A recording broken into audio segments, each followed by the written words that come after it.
Today's show is sponsored by ExpressVPN. Reduce your ping time and get faster speeds when you game at expressvpn.com/inside. Welcome to Inside Gaming. I'm Brian. It's weekend roundup time. Last one of the year, you guys. Let's make it a good one. So CD Projekt Red has been in the news a lot lately. You might have seen a few videos right here about it for the botched release of Cyberpunk 2077. And you guys have heard the story by now. Good game, but lots of bugs. Runs like crap on base PS4s and Xbox Ones. But that's not what we're going to talk about today. We're going to talk about their gaming storefront, GoG, G-O-G, aka Good Old Games, because they recently just capitulated to China in a pretty gross way. It had to do with a game called Devotion. And if you haven't heard of that, there's probably a good reason for that. It's a horror game out of Taiwan, so you can already see where there'd be some issues with China. It's had a pretty controversial history. The game famously was taken off of Steam after it was found to contain a meme of Chinese President Xi Jinping as, you guessed it, Winnie the Pooh, the classic meme that gets China mad every single time. Now, in July of last year,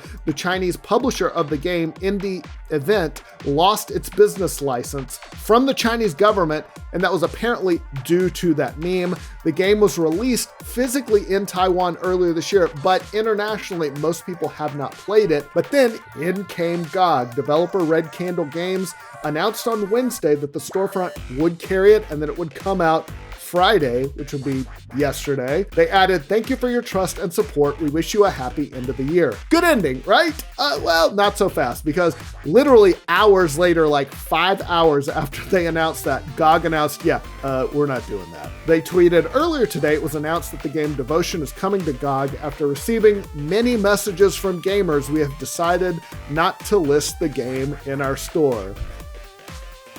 Translation: after all these Chinese gamers bombed us with angry messages, we have decided to back down. Why did they do it? Well, they didn't give an exact reason, but we can assume it's due to the Winnie the Pooh meme and their desire to not piss off China. And Chinese gamers have routinely review bombed this game at every opportunity. You can safely assume they did the same thing to GoG.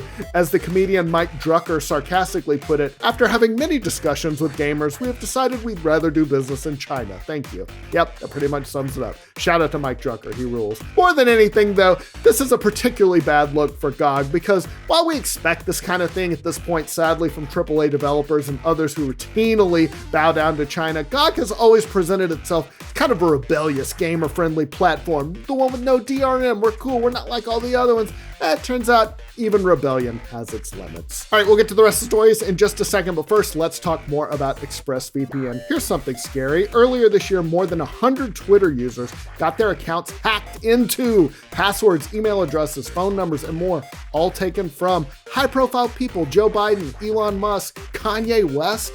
These attacks are getting more frequent, more severe. It's not just Twitter. Facebook, eBay, Yahoo, Adobe, all have had leaks. Passwords, credit card info, driver's licenses belonging to billions of users. And you know what? If somebody can hack Joe Biden or Elon Musk, they can get to you. That's why I use ExpressVPN to safeguard my personal data online. According to recent reports, hackers can make up to $1,000 from selling someone's personal information on the dark web. I'm not worth that much, hackers, I promise, I swear. ExpressVPN, though, is an app that funnels your data through a secure encrypted tunnel, so no matter what device you can use, you can have peace of mind every time you use the internet. The app connects with just a click. It's lightning fast. The best part, ExpressVPN works up to 5 devices simultaneously, so you and the whole family can stay connected. And again, if it can happen to those people, it can happen to you. And if you visit expressvpn.com/roundup right now, you can arm yourself with an extra 3 months of ExpressVPN for free. That's expressvpn.com/roundup. Visit expressvpn.com/roundup to learn more. And thank you to expressvpn.com as always. We love you guys.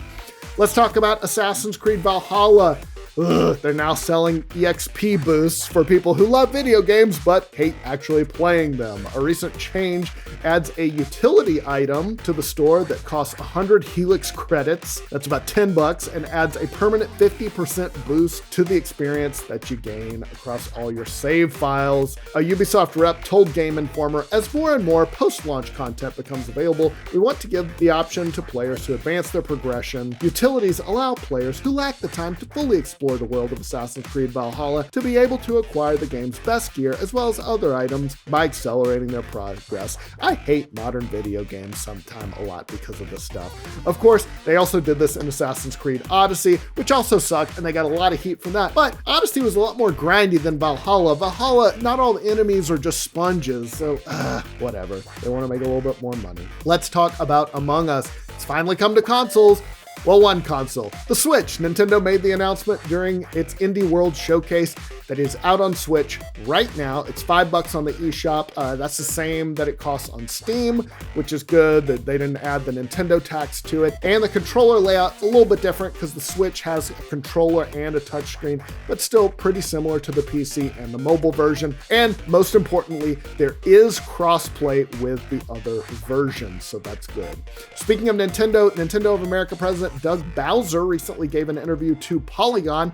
He honestly didn't say much, but he did give a very lame answer when he was asked why certain games are being removed from the eShop after March 31st of next year. Specifically, they were talking about things like Super Mario 3D All-Stars. It's going away after that date. They're also doing it with releases like the Game & Watch Super Mario Brothers or Mario Kart Live Home Circuit. It's all weirdly this limited thing where it's like, yeah, you can have it now, but it's going away after March 31st. Why? Well, we're not really telling you. And Bowser really didn't tell us either. He said, yeah, I think I use a simple word, celebration. It's just, this is a celebration of Mario's 35th anniversary, and we wanted to celebrate it in unique and different ways, like artificial scarcity, I guess. He added, it's not a strategy that we're going to be using widely, but it's one we thought was very unique for the actual anniversary. Well, he's right. They also asked him about Joy-Con drift, and he said, we've been working very closely with consumers if and when they might have issues, whether it's a replacement or repair. He added that when we look at our repair cycles, we're always looking at what is being spent and for what reason, and understanding that better. And without going into any details, it always gives us an opportunity to make improvements as we go forward. So hopefully they're fixing it in future Switches. Here's a bummer. The actor Henry Cavil was apparently injured filming the latest season of The Witcher for Netflix. The Sun reported that he injured his leg on an assault course that had swinging axes on it. Who would have guessed? We don't know exactly what happened, but one source said the injury wasn't bad enough for an ambulance, but he also couldn't walk properly after, and that's a bummer because he had like armor he had to wear. They added, he just suddenly pulled up and was clearly in a lot of pain. It wasn't clear if an object had hit his leg or it was some sort of hamstring or muscle injury. The first season came out December 2019. It was a hit for Netflix. Not clear though how much this injury will delay production. All right, time for a 5-second review.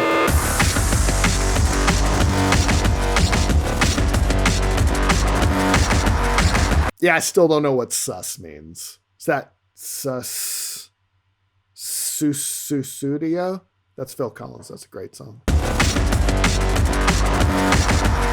All right, let's talk about the games coming out next week. Not too much coming out, but let's get into it regardless. Override 2, Super Mech League. The giant robot brawler is meching a supercharged comeback in Override 2 Super Mech League. 7 years after these xenotypes that invaded Earth have been eradicated, the giant mechs that were once the planet's defenders are now their entertainers in global mech battle leagues. What could go wrong? As a new pilot of these repurposed weapons of war, climb the ranks and represent your club with a tuned-up roster of returning and new mechs, each with their own unique abilities, moves, and supercharged attacks. Override 2 Super Mech League is playable in both single-player and multiplayer campaigns for up to 4 players locally and online in stages set all over the world. It comes to PC, PS5, Xbox Series X, PS4, Xbox One, and Switch December 22nd. And last but not least, I told you it was a short list, Super Meat Boy Forever. Oh, I've been waiting forever for this. The sequel to Super Meat Boy is here. Meat Boy and Bandage Girl must run, slide, tackle, jump, punch, and kick their way through over 7,000 levels to save their daughter Nugget from Dr. Fetus. Look at the graphics, listen to sound and music, and push buttons in this genuine certified video games. I love these guys. Meat Boy and Bandage Girl have grown as a couple since 2010. It seems like only yesterday the two lovebirds were escaping from an exploding laboratory in the sky. Now it's the current year, and they've welcomed their daughter Nugget into the world. Their peaceful days enjoying life as a family came to an abrupt end when Dr. Fetus beat the snot out of them with a rusty shovel and kidnapped Nugget. Now it's up to Meat Boy and Bandage Girl to rescue their daughter from a lunatic fetus in a jar that can only be described as an incel version of Tony Stark. Oop, better not let Twitch hear you using the word incel, you'll get banned, Team Meat. The game comes to Switch December 23rd. I believe it's also in the Epic Game Store at that date. PlayStation 4 and Xbox One owners can expect the game in January 2021. That's all the news I got for you this week, you guys. This is the last one of the year. Like I said, thank you so much for watching. And on a personal note, I really appreciate all the love you guys have been showing in the comments. It means a lot. I hope you're having a great holidays, or even if you don't celebrate them, I hope you get a couple weeks off and are just enjoying yourself. Bye. We'll see you soon.